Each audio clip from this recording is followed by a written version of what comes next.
have a derailed relationship with metallic paints.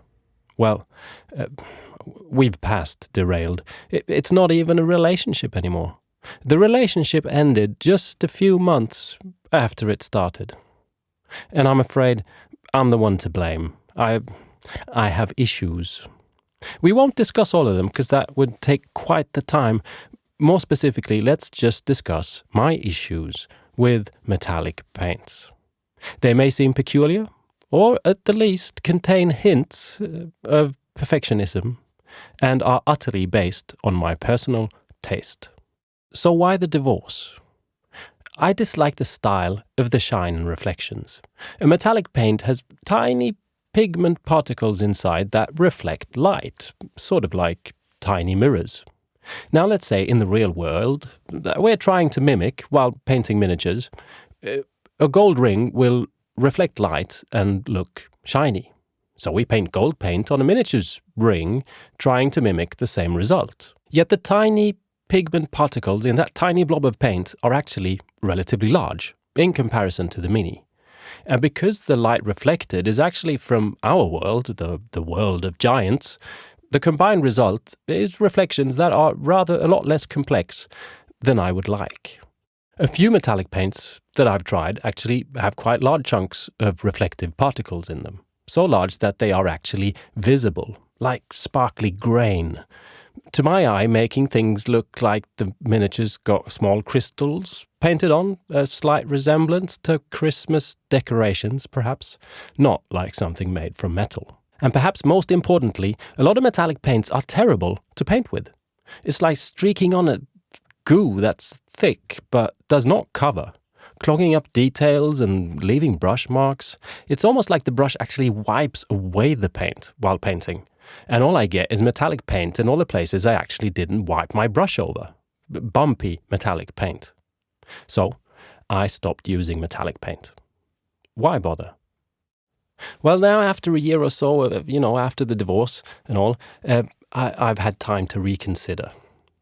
Excluding such a large portion of paint just because of my own probable lack of effort seems a bit of an easy way out. Also, I do miss the actual colors. After attempting non-metallic metal, gold non-metallic metal, I have started to appreciate the real color of metallics. Sure, gold is a mix of yellows and that, but very difficult to get right, compared to just opening a couple of bottles of real gold.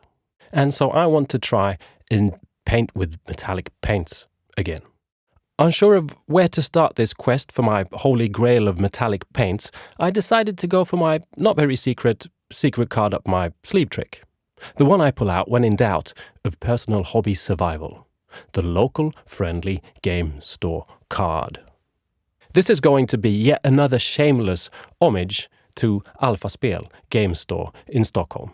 And I really hope that you have something similar in your neck of the woods. The thing is, a good game store is just not a physical place that takes your money in exchange for small plastic toys and fancy-looking rulebooks.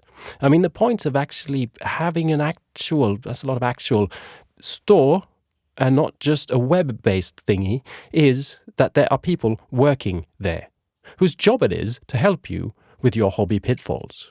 The staff, a source of inspiration and knowledge, is why supporting my local friendly game store is, at least for me, a personal quest. Anyway, I mentioned all my metallic relationship problems to Nicklas, who knows a lot about paints, and we started digging through their collection, testing different solutions and products based mainly on my criteria for as fine a pigment as possible, but also adding some more obscure products that sort of spurred my curiosity. Combined with a few other curiosities sent to me from Green Stuff World, and also a bit of a joker, if you may, from Instar, I ended up with about 23 different containers of metal-based mediums to experiment with. Now this video will take on a more reviewish tone. This is me trying to figure out how, or even if, I can find a way to appreciate metallic paints. But having this vast array of products at my disposal, it would be kind of silly not to pass on more in-depth thoughts of the individual products on to you. I have not brought the airbrush into this equation. A lot of these products would love to live in the cup of my airbrush, but a lot of you don't have such a tool at your disposal. Please bear in mind as well that there are a lot of brands disregarded, overlooked, or just plain unavailable to me, and that this review is based on my own personal quest. My first step to get a grasp of the colors, the paint textures and their coverage and all was to paint them out on a blackboard. Not a blackboard, a board primed with black primer. To help me sort of further down the road as a cheat sheet. I also used base-colored inks to see how the different paints would react to, say, a glaze or straight up mixed with a regular paint. The brightest silver, the closest I would get to a white, obviously had the most faithful rendition of the ink's original color, whereas some warmer gold colors changed the red to an orange and a blue to a green. Color theory basics, I guess. The Green Stuff World Gold really had a cooler tone, turning the red into a pink, and down at the bottom the yellow inks were turning more green.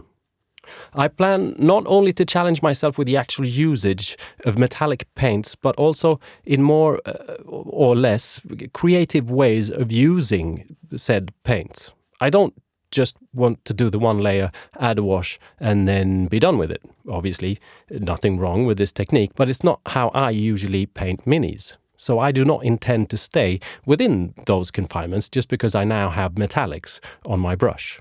Anyway, first off, I needed to try some of the paints not known to me, like the pigments from Green Stuff World. These are dry pigments that need a binder, a liquid binder, to work as a regular paint. I'm using their master medium. The resulting paint has an exceptional coverage with no grain in the finish whatsoever and does not seem to clog up details. Compared to the Scalecolor Elven Gold, you can see the later is struggling to cover the black base coat in the same manner as the pigment. Painting gold onto a black is a very evil thing indeed. I'm doing this for testing purposes. Giving your gold some help along the way with a brown or dark red undercoat is a lot kinder thing to do. The Scalecolor is supposed to be one of the best covering metallics around, though outshone by the pigment from Green Stuff World. But when a few layers of the stuff is added, there is not a hint of small particles, but a solid, beautiful gold metal surface.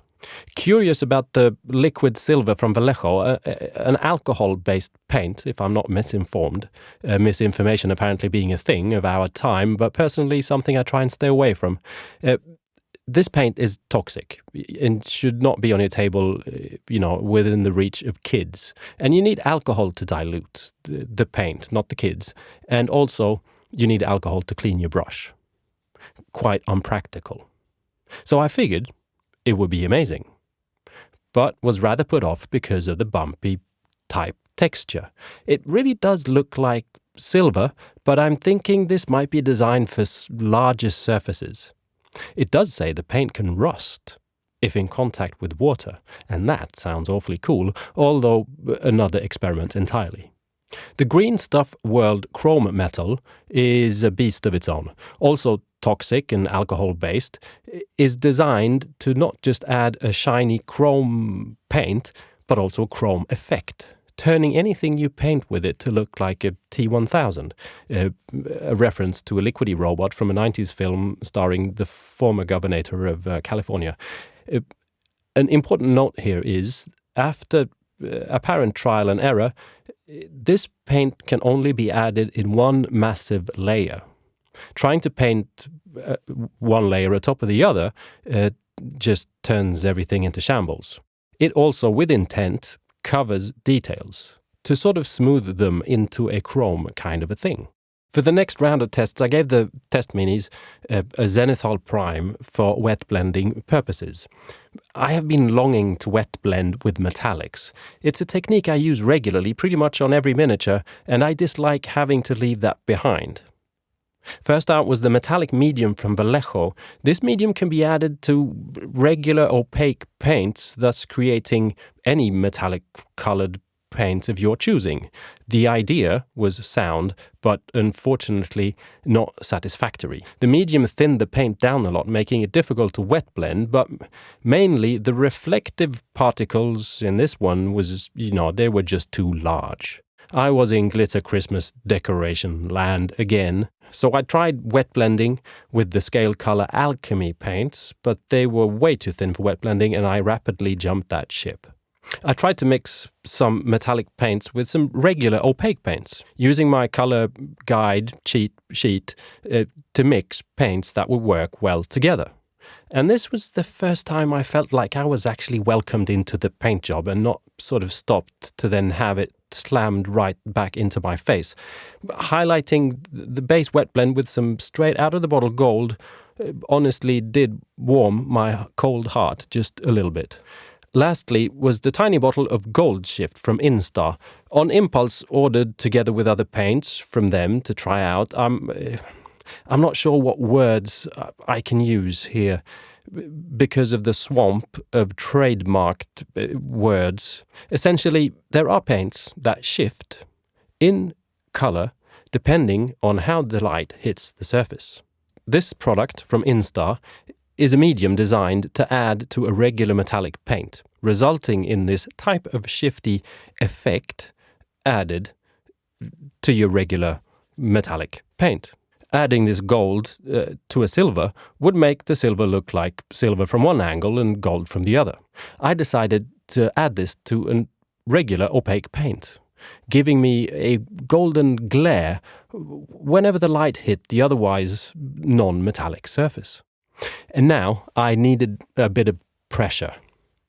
I love test minis, for new schemes or testing techniques, but everything, rarely really comes together before I start working on a miniature in earnest.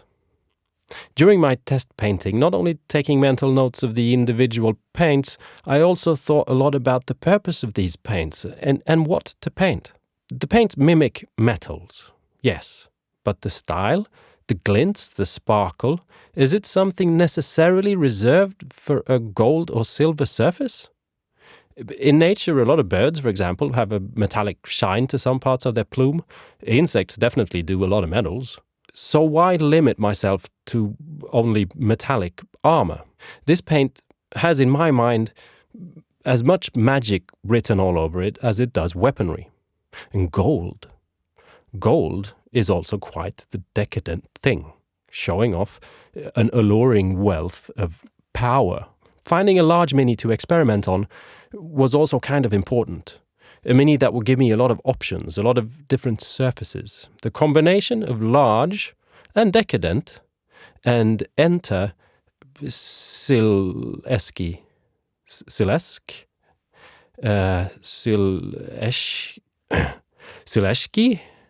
whatever. This Games Workshop mini is a beast of a thing. I have not read too much of the Slanesh stories, but my general impression is that a bit of over-the-top decadence would work kind of well. The mini is 2 parts, large man thingy with fluffy toga trousers and a huge axe, and then a wee circus lady standing on some kind of very unpractical backpack with a crab claw and the longest whip in the history of mini mankind. After a shaky assembly slash misassembly resulting in the use of quite a bit of green stuff, I zenithal primed the whole thing. This will guide me in getting the shades and the highlights right-ish while painting. Jumping right into the pool of decadence, I wanted to paint the big fellow golden. Has he painted himself in gold paint? Maybe. Is it the blessings from the decadent god? More probable. Using my cheat sheet once more to find desired effects and mixtures, I mixed up some pure copper metal pigment and added regular purple paint to it. For another shadow shade, I mixed a dark grey and a dark blue with Orgoroth bronze from P3. And finally, added the Viking gold as my highlight to the wet palette. Oh, and I'm not using my regular wet palette. I don't want to get metal flakes stuck in it. Instead, regressing to my homemade one. Also, after this whole thing is finished, I will make sure to clean my brushes well, as not to contaminate future paint jobs with metallic sparkle. Now, starting out with a wet blend, going from dark purple shadows up to golden highlights, the copper pigment paint actually kind of separated from the purple after a while, but in a way adding quite the cool random effect, because both tones, the purple and the copper, worked so well together that it didn't really matter what was going on. But I do think the pigment paints from Green Stuff World are probably most consistent if applied on their own in one or two smooth layers. This wet blend was a cool way of approaching metallics. Mixing with regular paints allowed me to take a lot of color choices, but also adding a shade to the gold that was a little less conservative than the regular warm Reichland flesh shade was a lot of fun. Moving on with a violet ink and a tad of red ink mixed in with a load of water gave me something to just add a bit more purple in the shaded areas, giving both vibrancy in shading without covering the metallic sparkle. I then started to highlight the gold, like I would with a regular paint job, adding brighter and brighter shades of gold on smaller and smaller parts of the raised bits, the highlights. Admittedly, I was suffering a bit from that goo texture thingy, the smudging around of paint. I was feeling a lot less precise than I would with a normal opaque paint. It's also really difficult to see what's going on. Painting on a bright reflective surface is sort of like painting half blind. I had to turn the Mini around a lot to figure out what was going on. I call this the curse of glossy paints, and I have long been a follower of the cult of matte paints, just for this reason. Now, the final highlight, I added some of the Scalecolor Citrine Alchemy into their Elven Gold, and sort of came to the conclusion that this must be one of the exact reasons for the existence of this paint. But also that it probably contains more regular opaque paint stuff, because I finally got a little bit of precision back. With the toga pants, I wanted to try the gold shift thing, sort of like golden thread woven into the cloth. What I noticed earlier is that this Instar medium really dilutes opaque paint, making it difficult to get coverage.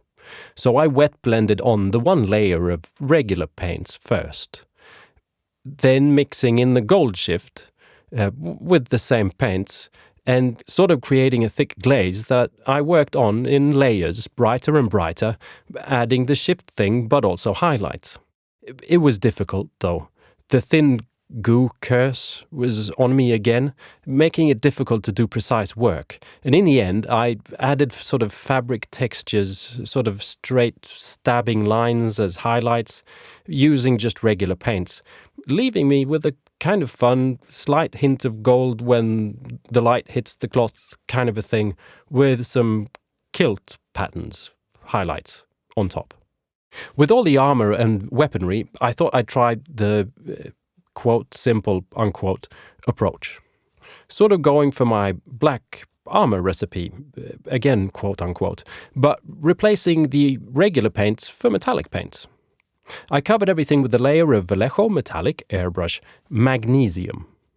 These paints are, I guess, quite obviously designed for airbrush work. But with the brush, they are still very fine to work with. They cover very well, yet thin, in a good way. The word flowy comes to mind. Kind of the opposite, actually, to the gooey tendencies I've mentioned so many times by now. They do leave behind a slight texture of sorts, not the sparkly, Christmassy kind at all, more something that on a larger scale model probably would remind me a lot of a rougher metallic surface.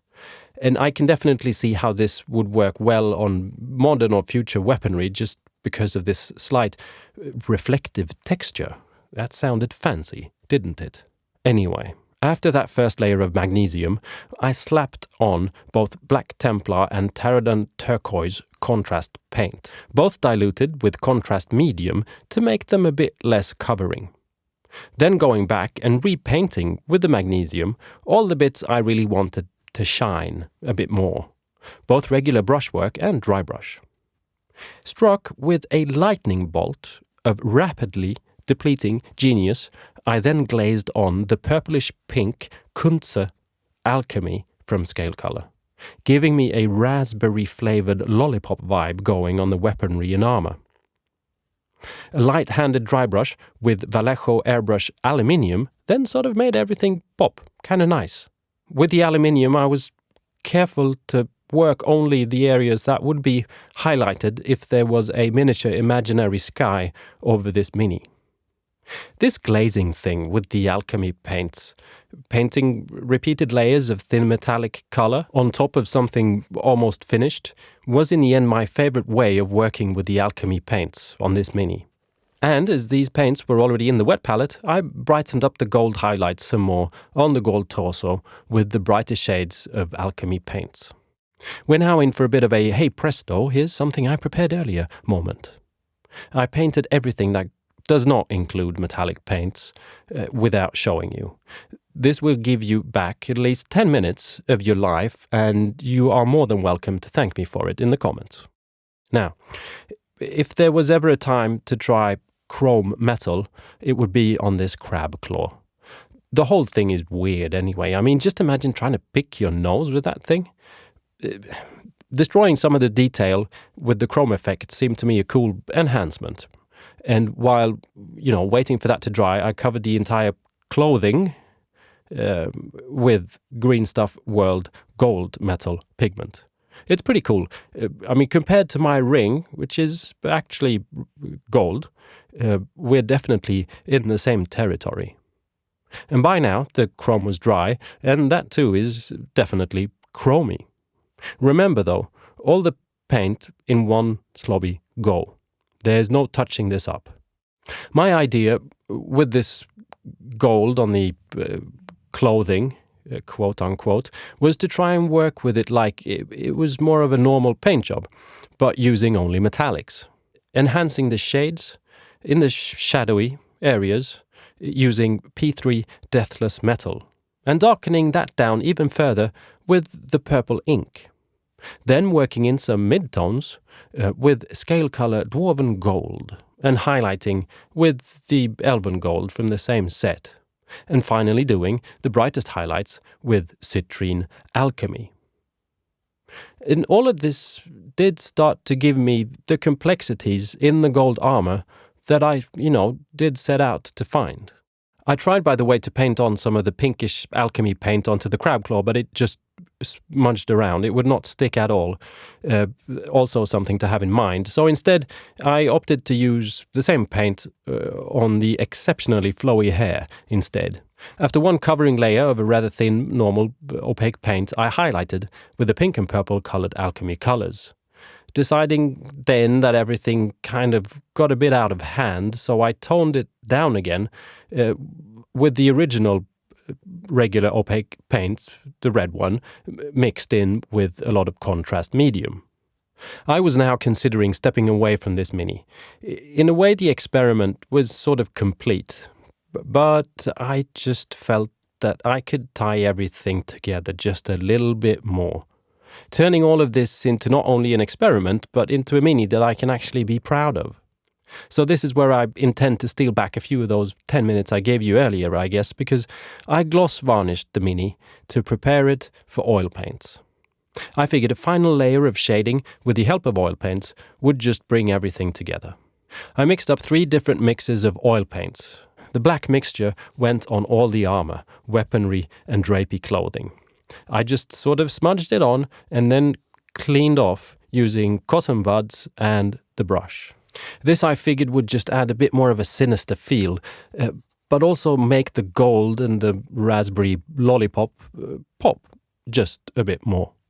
The purple I added as a straight wash, hardly wiping any off. Mainly I thought just to use it on the hair, but it worked really well on the crab claw, and then also sort of as a gradient to all the raspberry armor and weaponry, and this purple ended up in a lot of places in the end.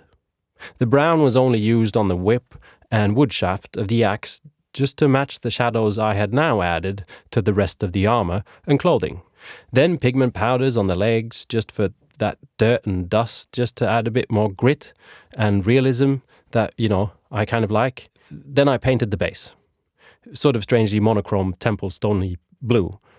and then more pigments. I always do the pigment powder thing twice like this, because usually the first go of pigments would ruin anything I would have painted on the base. But then I still want a little bit of pigments on the base as well to, pull everything together. And then I varnished everything super matte, without testing first. Yeah, I know. Metallics are supposed to be shiny, right?